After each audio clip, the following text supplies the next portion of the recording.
first time we performed in Rendlesham Forest, the relationship with the audience has been the key defining element of Theatre in the Forest.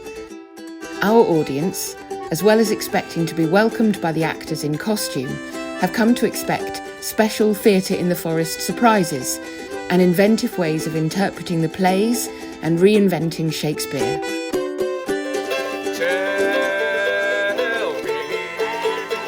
People still refer to The Winter's Tale as the Shakespeare play with the sheep in it, as we cast the two shepherdesses, Mopsa and Dorcas, as, well, sheep.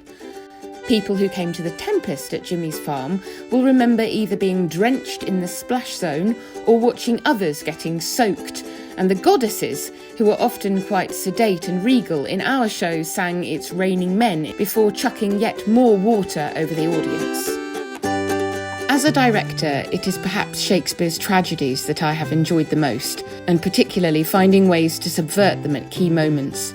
Usually around Act 4, there is a moment where the unexpected can happen.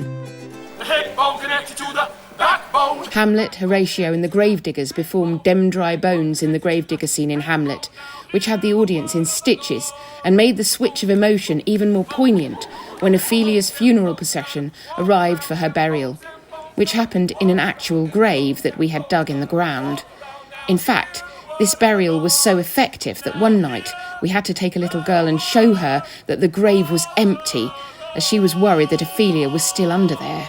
A similar switch in energy was achieved in Romeo and Juliet, when we moved from the Capulets mourning for Juliet, who they believe is dead, into a hilarious rendition of Return to Sender by Friar Lawrence, who hasn't been able to get a letter through telling Romeo that Juliet isn't really dead.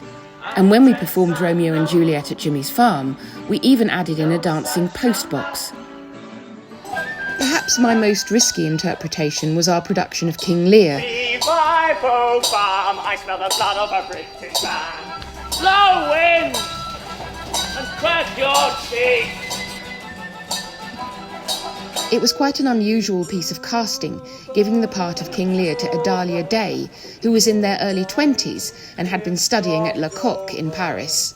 I had worked with Adalia on A Midsummer Night's Dream and Twelfth Night, and I was convinced that with their extraordinary physical skills and inventiveness, they would be able to pull off something very special. I'd have thee beaten for being old before thy time. Oh, that thou shouldst not have been old till thou hadst been wise. Adalia also played the Fool, who was a vintage ventriloquist's dummy, and we explored the parallels between the story of King Lear and a pantomime, creating larger-than-life characters and extraordinary heightened melodrama. We even brought in special lasers to put out Gloucester's eyes. Right up until press night, I wasn't sure if the interpretation was going to work, but it has really stayed with people, and it's the production that is most often mentioned to me today. When the world is free.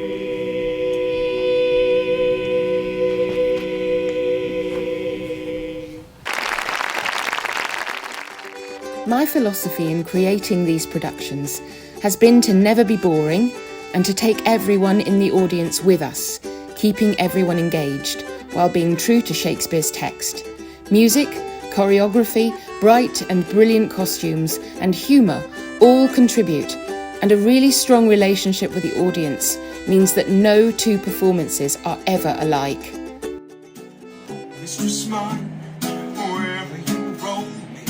Last year, when we turned to creating Theatre in the Forest online, we thought long and hard about what the defining factors are about what we do in the woods. For this reason, while working on green screens in the actors' homes, we prioritised the relationship with the audience, delivering lots of lines to camera, and cast some of our most inventive actors who doubled roles, creating distinct and hilarious characters with which to tell the story of Twelfth Night. When we first performed Twelfth Night in Rendlesham, the real showstopper moment was Mellow Yellow, performed by Malvolio. Of course, we had to recreate this in our online production, this time with Scott Ellis playing Malvolio, and in my mind, it's hard to imagine Twelfth Night without it. I'm just mad about saffron. Saffron's mad about me. I'm just mad about Saffron. She's just mad about me. They call me Mellow Yellow. They call me Mellow Yellow. They call me Mellow Yellow.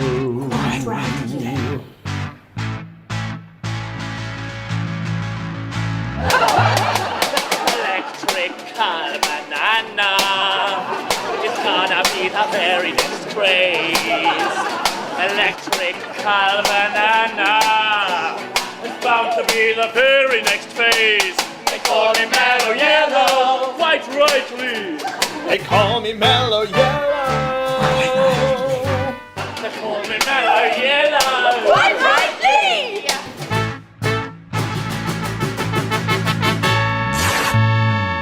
Count Malvolio, baby. that's who I'm gonna be. Count Malvolio, baby. Everybody's going to see. They call me Mellow Yellow, quite rightly. They call me Mellow Yellow. Quite rightly. They call me Mellow Yellow. Quite rightly. Count Malvolio, yeah, no stopping me. That's who I'm gonna be.